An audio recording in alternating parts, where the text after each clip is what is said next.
Okay. I'm going to try and speak a little bit to opening the heart. I've got some words to start me off that I wrote this morning, a poem that I wrote this morning.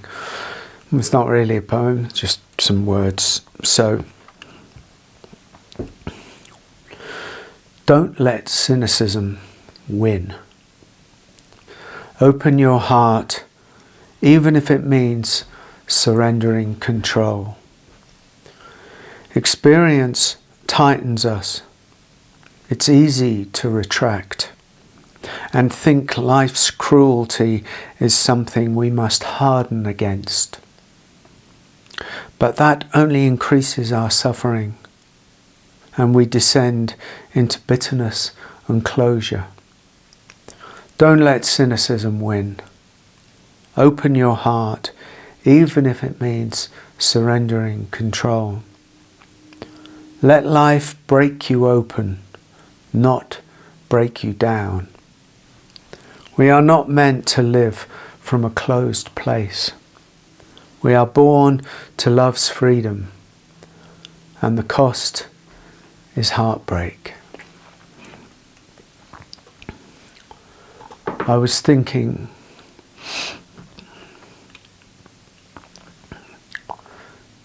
about the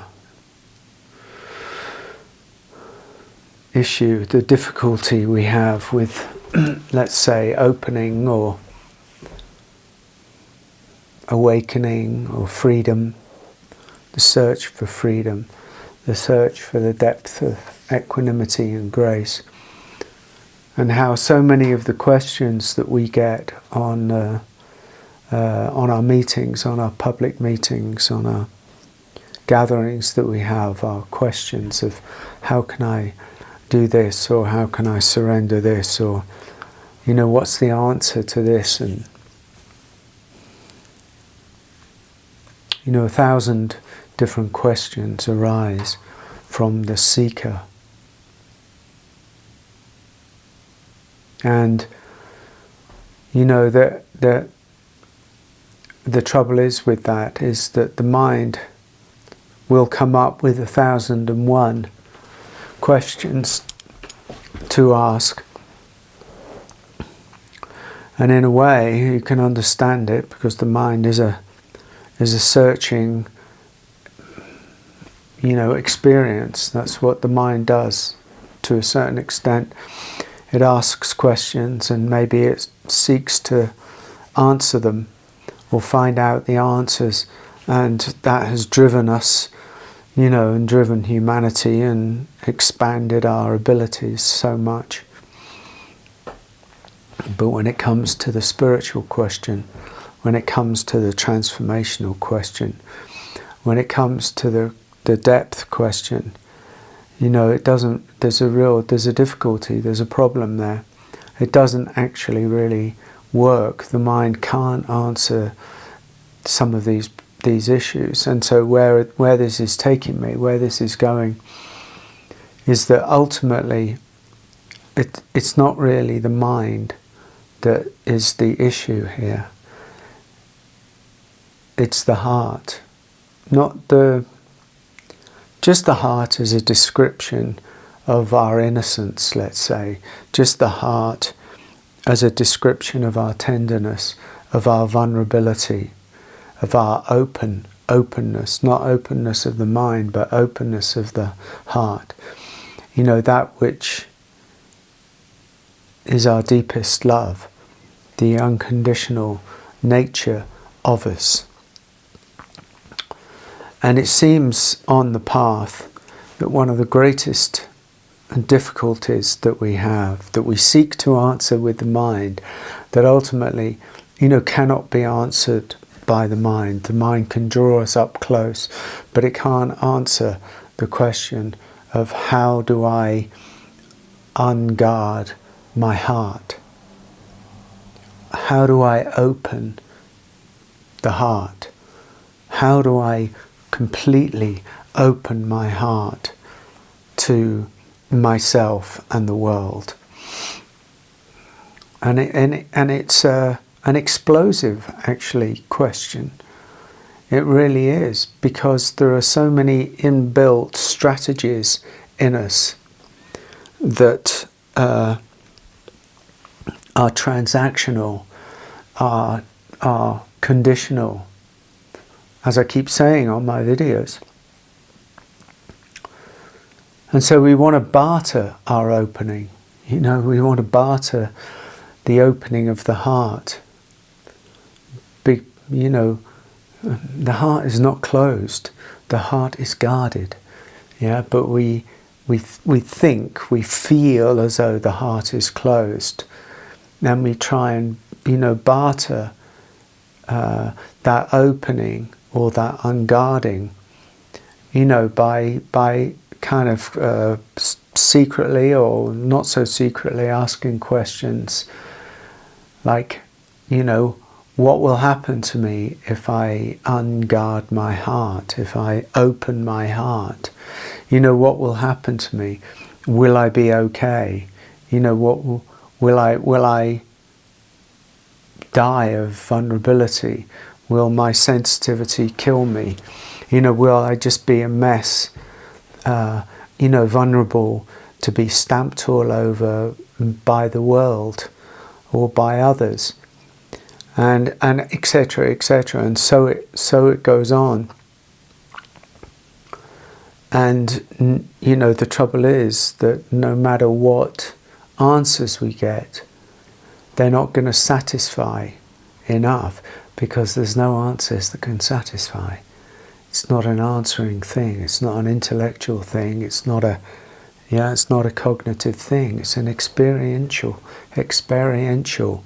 thing. It's a gamble. Yeah, opening the heart, unguarding the heart, is a gamble with our vulnerability.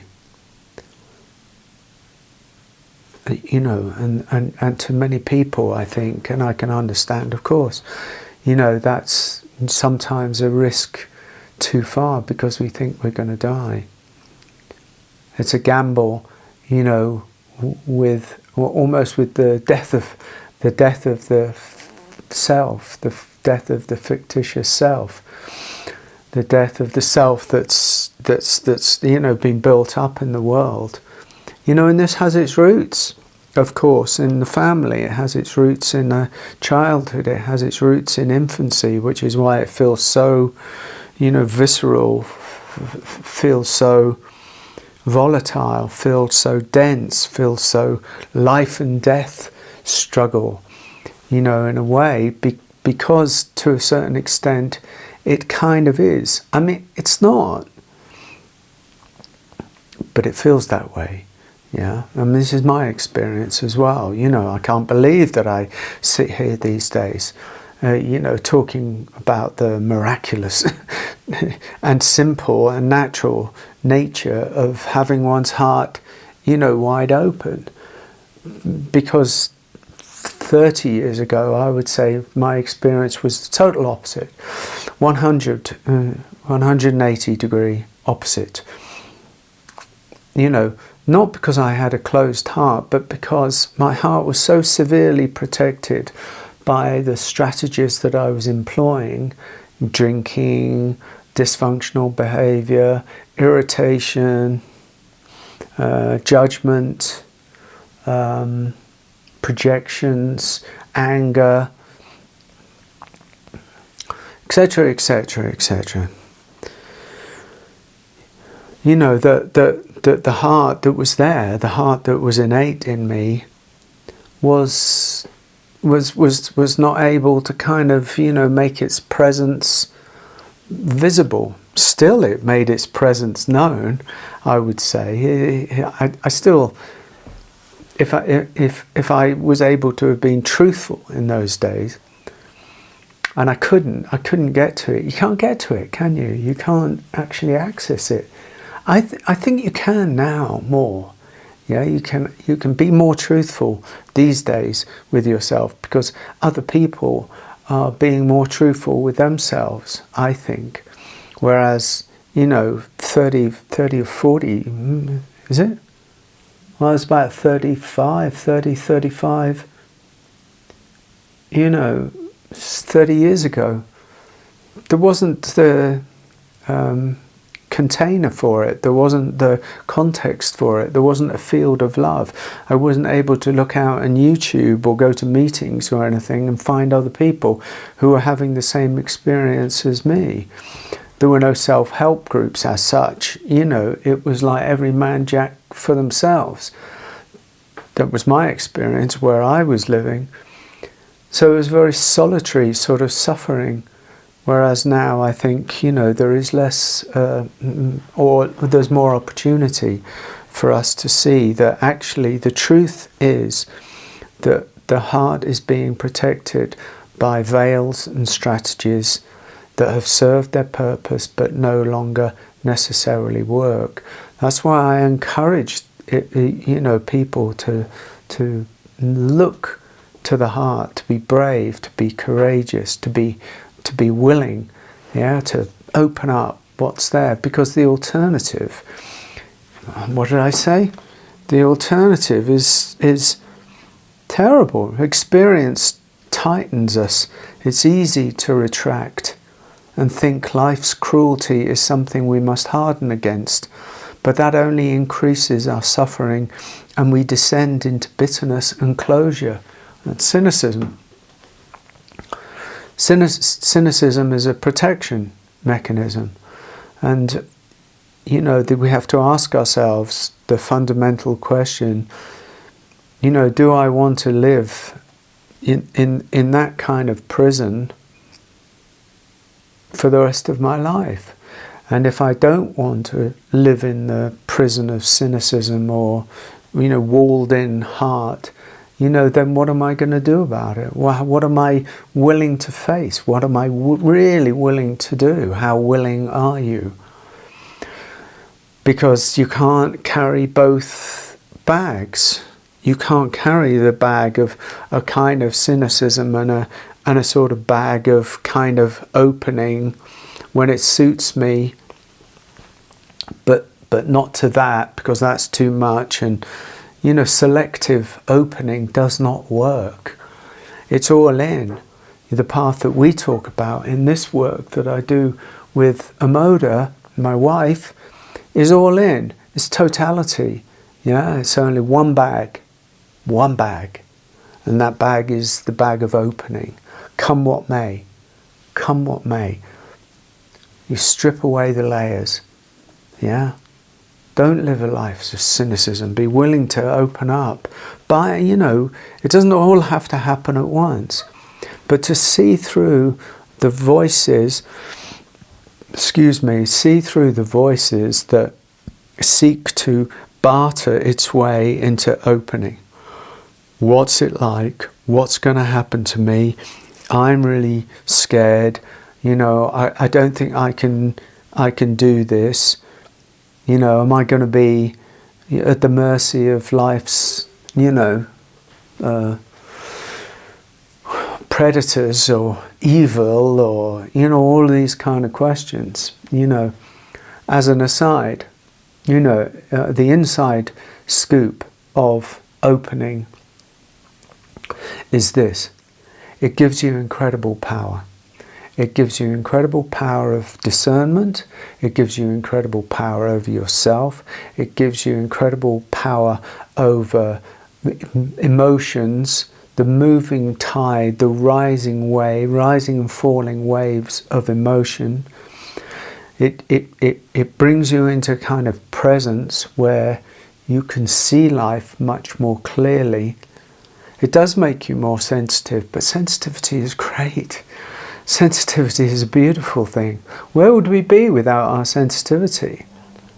I mean, you see people who either are or pretend they are, I don't know which one, they're not sensitive to life, to themselves, to suffering, to cruelty and stuff. They look like horrible dead people, they look like they're suffering terribly from a lack of sensitivity. So don't diminish sensitivity. And the more you open, the more sensitivity there is. This is a beautiful thing. We should be feeling our sensitivity. We should be aware of other people's suffering.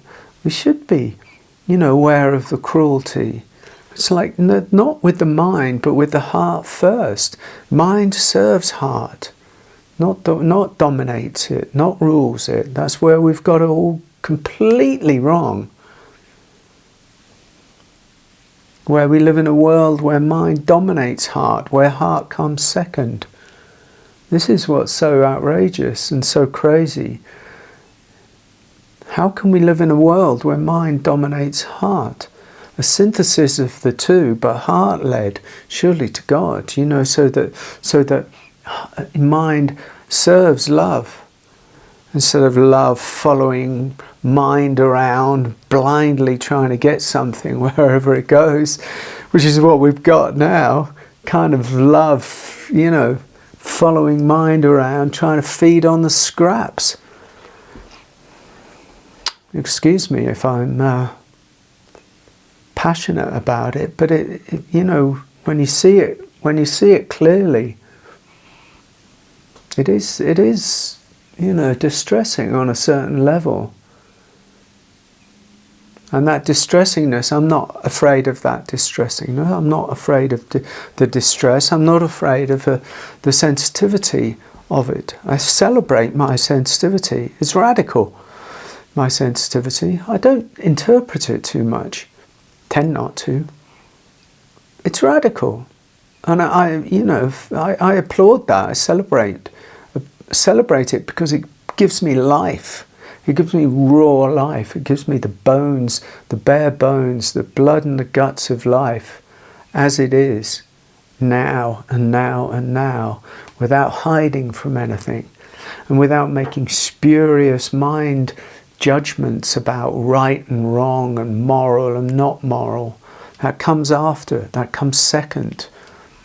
I'm not interested in talking about those things, because we each have to make up our minds about what we decide is morally good or morally bad or morally right or evil in this world. But it has to come from the openness of the heart first. That's the most important thing. And I am going to run out of battery life very, very soon on my camera, so this is a good place to stop. Thank you so much for watching. Bye-bye.